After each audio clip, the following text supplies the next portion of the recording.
I guess that the real reason why I'm here is because I had the opportunity to visit on location underground subterranean military installations in North Korea, in Vietnam, in Afghanistan, and of course those of Hamas and Hezbollah in Lebanon. And my impression is, and I'm talking about my impression, is that what we are facing, which means we Israelis are facing, is basically based on the concept of subterranean asymmetric warfare devised by the North Koreans. And if I want to be really precise, I would say it is a combination of 80% the North Korean concept and 20% the Vietnamese concept. And I'll explain what I mean. The North Korean concept was developed during the Korean War in the early 50s in the previous century, and they have started fighting from caves in the mountains. In North Korea, you have a lot of mountains. By the way, when you travel through North Korea, first of all, you cannot travel wherever you want, and you are guided by two minders. Even if you are one person, two minders, they watch each other. But what impresses you so much is that you don't see military facilities, though you travel to the north or by train to the Chinese border. That is why I got out of North Korea. You don't see military facilities. The only military facilities that you see, for instance, on the way from Pyongyang to the DMZ are the traffic tunnels along the road to the DMZ.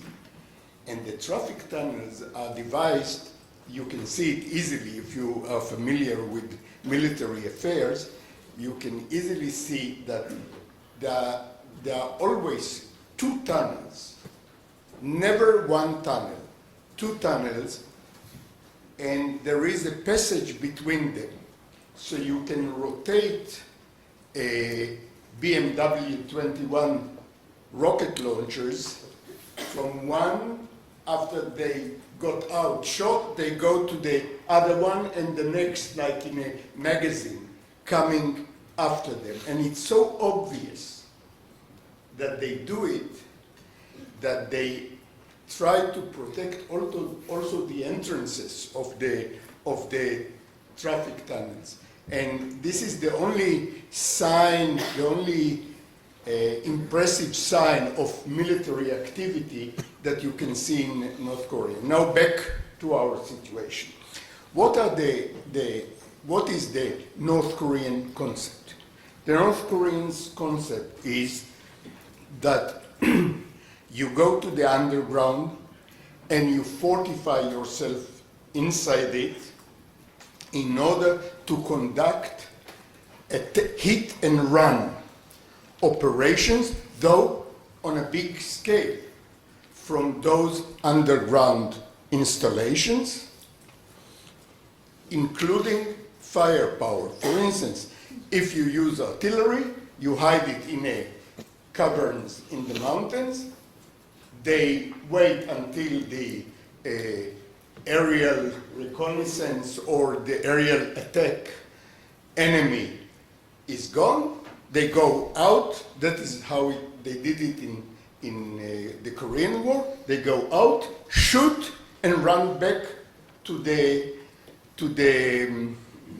cavern. The same goes for the infantry.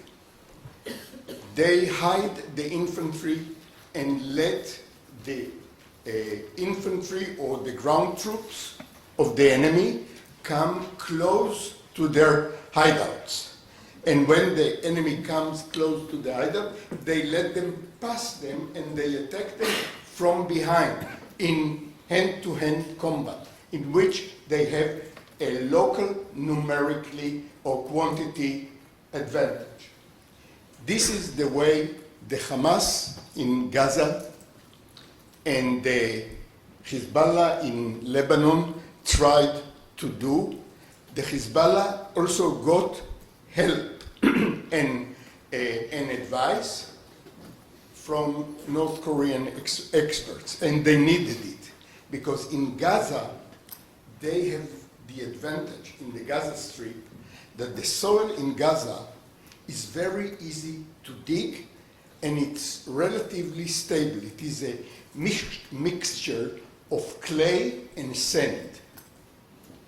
Not sandstone, clay and sand.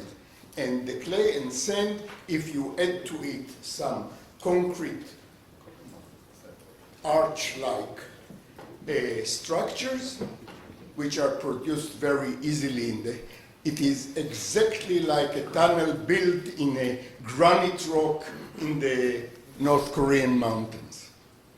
So when I saw in South Korea the attack tunnels that the North Korean dug in order to penetrate South Korean area, you could see large tunnels about the size that enables 4 people to go side by side through this tunnel and attack, which enables them to pass, listen carefully, 10,000 people in 1 hour. I'm talking about the North Korean tunnels. The Hamas was a little bit humbler. They devised their tunnels that only 2 people, fighters equipped with weapons, with explosives, they need a little bit more room than 1 person going without equipment, without the gear. So it is about 2 meter or 3 meters wide, and it looks very much like the North Korean tunnels. Hezbollah had a problem.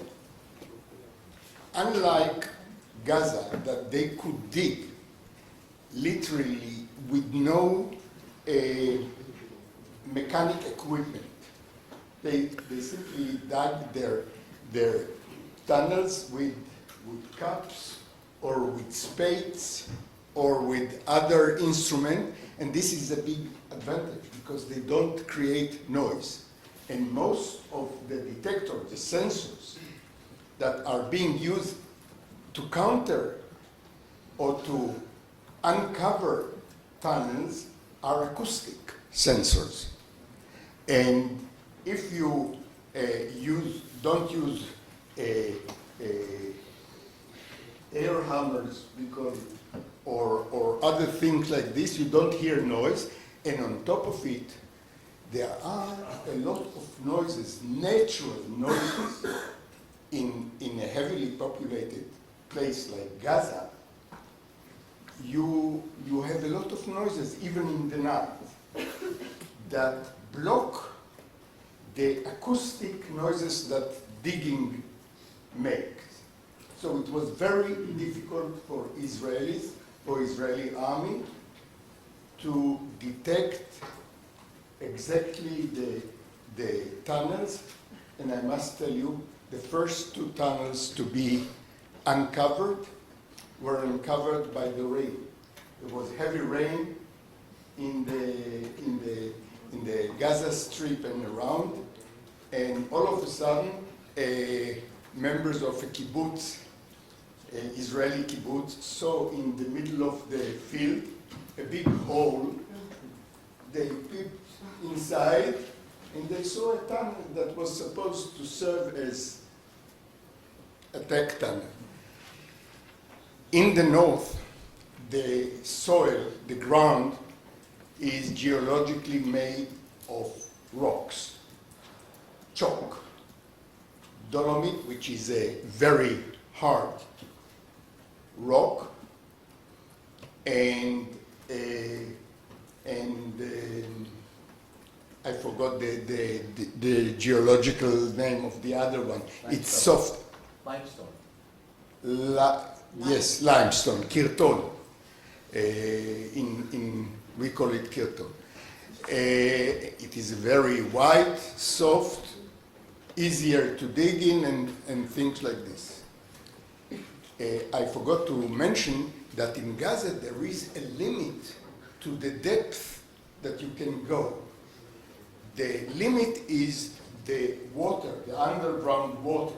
Because Gaza is near the sea, the underground water are coming into the land, and the depth of the tunnels can reach maximum of 40-45 meters.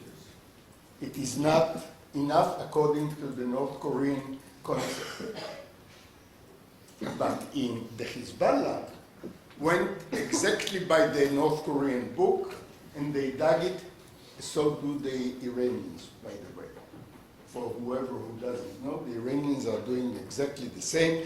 The installation in Fordow in Iran, where they put the centrifuges to enrich uranium, is 80 meters and 82 meters under the rock, and the rock is granite, which means the hardest base rock that we know, and it's very difficult to penetrate this even with the US bombs.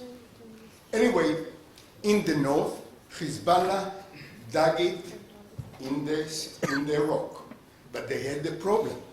They had to use mechanical equipment in order to dig. So they used special bores that are called cup bores that take like cylinders from the, it doesn't matter, you are not going to dig a tunnel by yourself, I don't advise you. By the way, it took them 10 years to dig, 10 years to dig 6 tunnels that we know of. I must stay humble. So they dug these 6 tunnels, and there is also another difference, basic difference, between Hezbollah and Hamas. Hezbollah dug these tunnels for strategic reasons. The Hezbollah tunnels were dug in order to put the Israeli army out of balance totally, which means penetrate into Israel, capturing crossroads, road crossings, and settlements in order to force the Israeli army not to invade Lebanon in order to silence the rockets and the missile launchers, but to defend Israel itself, inside Israel. And at the same time, the Israeli rear is continuously, non-stop bombarded by about 1,200 missiles and rockets a day.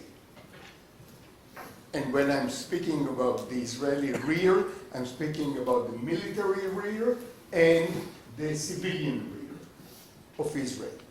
And you can imagine what are going to be the results of this war, even if Israel wins. It would be a classical pyrrhus win. I will finish by classifying the tunnels by their functions and not by their form. The Hamas has the most elaborated. The Hezbollah simply tunnels to allow its special force, Force Radwan, to penetrate into Israel and to bring the war into Israel instead of conducting the war against the Israeli invading army into Lebanon, ground army into Lebanon. The Hamas uses the tunnels for the following purposes. First of all, logistic and commerce. You know that the Gaza Strip is fed from the Egyptian area by, it used to be 700 tunnels. They are dug so easily and they bring such revenues that they dug them like rats. Excuse me, I'm not going to humiliate them, but they really dug them in order for commercial purposes, for revenue purposes. The second are the attack tunnels, which mean tunnels that will penetrate, that penetrated the Israeli area. We uncovered 18 of them that were supposed to launch terrorist attack or mass killing in the kibbutzim that are attached to the border between Gaza Strip and the Israeli nation. Another mutation of these attack tunnels is the old tunnel, the old mining tunnel that was used by the Hamas to put huge explosive charges under Israeli positions along the border in order to explode them, and they have succeeded in few. The third type is fighting or defensive fighting tunnels in urban areas. Like Mr. Meyer described, this is the thing that worries most the Israeli IDF, because they have once used it and managed to kidnap and kill 2 Israeli soldiers during Operation Defensive Protective. Cannot remember all of them. They managed to make their dream come true. And the dream of Hamas is to kidnap an Israeli soldiers, if possible, a live soldier, because they know that the Israeli public or the public opinion of the Israeli nation is going berserk when a soldier or a citizen is being held captive in the hands of these terrorists. And it is a weakness of Israel. I consider it a weakness, the irrational attitude that we hold to having captives or even dead bodies in the hands of the Hamas or the Hezbollah, and they really try to capitalize on it in big time, and they have succeeded in the past. They've got in return for one Israeli captive, one Israeli soldier captive, they got 1,200 and something Hamas prisoners in Israeli jail. And there were precedents before. So they specially devised these tunnels in order to pop up in the urban area, capture an Israeli soldier, and going down, which they did with the Goldin and the Shaul Oron. They also use it, the Hamas. The Hamas use it in order to connect with the launchers almost 90% of Hamas rocket and missile launchers are underground. They are being placed underground. The cover is being taken by a sort of a mechanism. They shoot, but they have to be reloaded. And they are reloaded by people who are coming underground. The Islamic Jihad, who is not so rich and not so sophisticated, they had to go on the ground to reload, and that is why so many of them were hit by Israeli drones. I hope I'm not making any censorship felony, and well, that is why they were hit. But the Hamas has tunnels that are going to the launchers. The launchers themselves and the motors are underground.